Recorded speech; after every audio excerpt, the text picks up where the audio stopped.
Imagine this. You wake up in ancient Athens, the city of democracy, philosophy, and debt collectors who'd happily sell your kids into slavery if you missed a payment. Yeah, real civilized. See, everyone remembers Greece for Plato, Aristotle, and those guys wearing bed sheets pretending to be geniuses. But what they don't tell you is that the birthplace of democracy was also the birthplace of the first recorded debt crisis. Before Wall Street, before the IMF, before your broke cousin begging for just one more loan, the Greeks had already screwed themselves with credit. Back then, money wasn't the root of all evil. Interest rates were. Because when your crop failed or your goat died, you didn't get a bailout. You got a rope, a chain, or a for sale tag. And when half the city's population was drowning in debt, the rich elite said, sounds like a you problem. Debt wasn't just financial, it was existential. If you couldn't pay, you didn't lose your house. You lost your freedom. You became someone's collateral with legs. Imagine your landlord not only taking your apartment, but also your ass. That was ancient credit policy. And that's where our story begins. Athens, around 600 BCE, long before the Parthenon, when democracy was just a wild idea, and most Athenians were broke farmers chained to debt like bad Netflix subscriptions. This wasn't just an economic crisis. It was a social explosion waiting to happen. Because when too many people owe too much to too few, well, history's version of eat the rich starts brewing fast. And spoiler alert, they didn't have Twitter to rant on. Now here's the twist. The Greeks actually fixed it. Sort of. They created one of history's first debt cancellations, a total reset led by a man named Solon, part poet, part politician, part ancient economic therapist. His reforms saved Athens from collapse, at least for a while. But his fix also created a pattern we've been repeating ever since. Debt, relief, rebound, collapse. Rinse, repeat, suffer. And that's why this isn't just a dusty old story about guys in togas. It's a mirror, and the reflection looks way too familiar.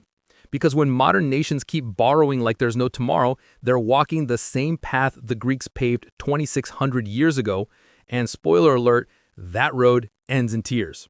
So buckle up. We're about to dive into how ancient Greece invented the first debt crisis, and how the modern world's making the sequel nobody asked for. But before we get into it, if you love learning how history keeps slapping us with the same mistakes, hit that subscribe button, because the past has receipts, and we're here to read every damn one. To understand how Athens created its first financial hellhole, you've got to picture early Greek society before democracy, a messy cocktail of farmers, landlords, and the occasional warlord with an ego problem. There was no middle class. You were either rich enough to lend money or poor enough to owe it. And the rich didn't lend out of kindness.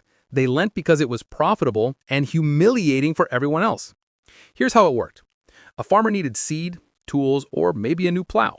He'd borrow from the local elite at interest rates that made payday loans look generous. But if harvest season went sideways, boom, debt default. And guess what the collateral was? Not your land, you. That's right. Miss a payment and suddenly you're working the same field you used to own, but now for your creditor. Ancient Greece turned its citizens into economic hostages. They called it debt bondage. We'd call it indentured servitude with extra steps.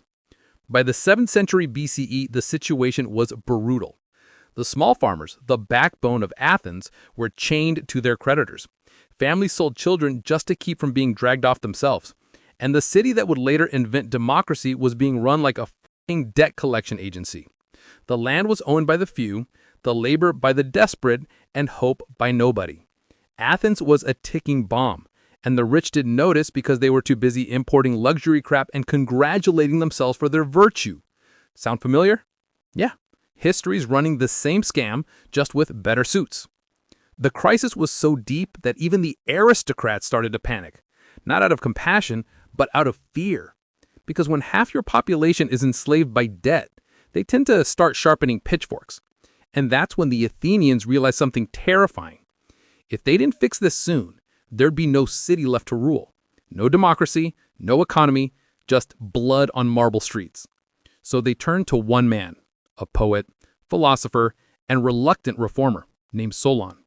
He wasn't the richest, he wasn't the strongest, but he had one thing no one else did: the balls to tell the elite they'd f***ed up. Solon would walk straight into the fire, between the angry mobs of debtors and the arrogant nobles, and somehow convince both sides to listen. What he did next would reset Athens, rewrite its economy, and change how societies handled debt for the next 2,000 years. But, of course, every fix has a price. By the time Solon took charge around 594 BCE, Athens was basically hanging off a financial cliff by its sandal straps. The rich were terrified of revolt, the poor were ready to riot, and the gods were probably up there like, yeah, they're gonna blow it again. Solon wasn't exactly Solon 2.0, more like Solon with a sword and PR team. He used populism as currency, buying loyalty with promises of fairness. Sound familiar? Yeah, it's the same script modern politicians use, just with fewer sandals and more scandals. For a while, it worked again. Athens stabilized, trade grew, and everyone acted like they'd solved inequality for good. But here's the ugly truth. Every time they reset the system, the rich adapted faster than the poor recovered. And Athens, oh Athens, was about to learn that you can't reform human nature.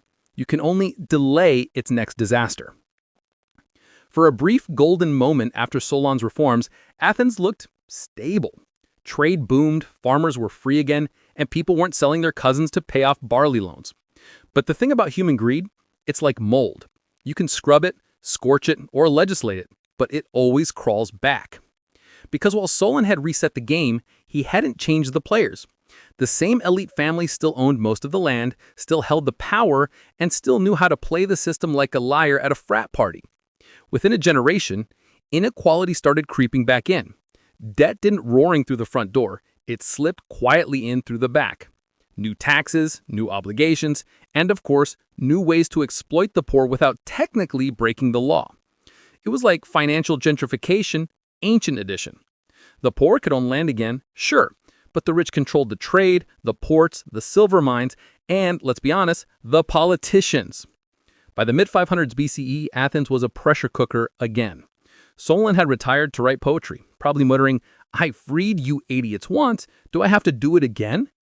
Meanwhile, the elites were back to doing what elites do best, pretending to be patriots while quietly rigging the rules. And here's the thing. Every debt crisis, ancient or modern, starts with the same delusion. This time, it's different. That's what Athens told itself. That's what America said in 2008. That's what every empire whispers right before the fall.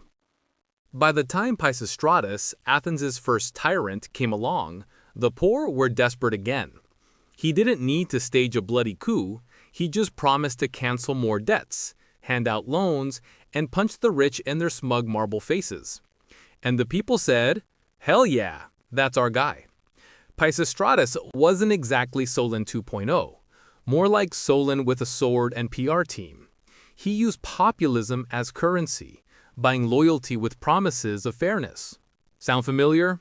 Yeah, it's the same script modern politicians use, just with fewer sandals and more scandals. For a while, it worked again. Athens stabilized, trade grew, and everyone acted like they'd solved inequality for good. But here's the ugly truth. Every time they reset the system, the rich adapted faster than the poor recovered. Debt always evolved, like some financial hydra that grows two new heads every time you chop one off. Solon's dream of balance turned into a cycle: relief, recovery, relapse. Debt forgiveness wasn't a cure, it was a pause button. And history, being the stubborn bastard it is, just kept hitting play. By the late 6th century BCE, Athens was once again balancing on a financial knife's edge. The people were tired, broke, and angry. The rich were smug, powerful, and oblivious. In other words, same old Athens, just a different year. Solon's debt reset had given them breathing room, but not a cure. And once the air ran out, the city started gasping again. Debt had turned into politics. Economics became a weapon.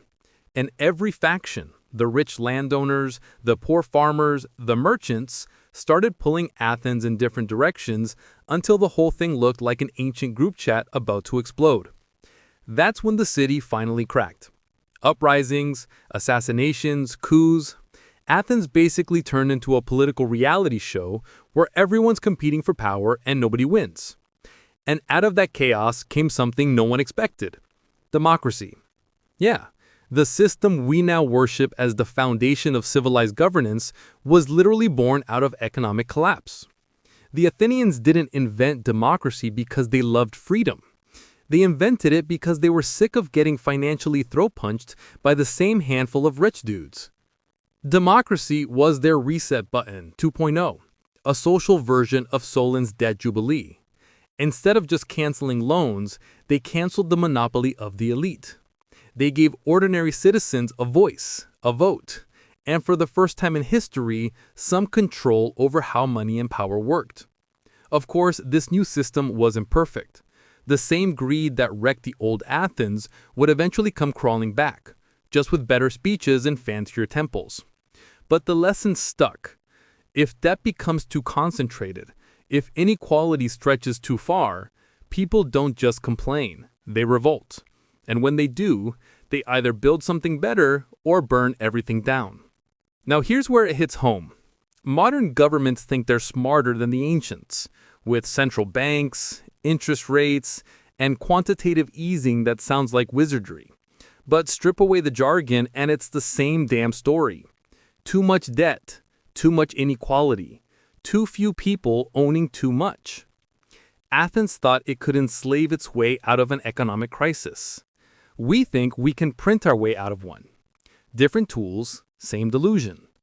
And history has zero chill when it comes to repeating itself. Because if Athens was the first debt crisis, the modern world might just be its sequel. Only now the stakes are global, and the empire has nuclear weapons instead of spears. So yeah, the Athenians eventually built democracy out of financial ashes. The question is, when our next debt bubble bursts, what the hell will we build out of ours? Because every empire thinks it's immortal, right until the repo man knocks on the palace door. So what do we actually learn from this whole Athenian debt circus? That the first great experiment in democracy wasn't born out of wisdom. It was born out of desperation. The Athenians didn't rise up to discuss philosophy under olive trees. They rose up because their creditors were literally chaining them to those same damn trees. Solon's debt cancellation wasn't some moral awakening. It was a survival mechanism. Athens was imploding and he pulled the emergency brake before the whole city went kaboom. And even then, it didn't solve greed, it just hit snooze on it. Every generation since has tried to outsmart that cycle. And every empire, Rome, Britain, America, has failed in spectacularly creative ways. Because debt is like oxygen for empires. You need it to grow, but too much and you choke on it. Athens thought it had learned its lesson. It didn't.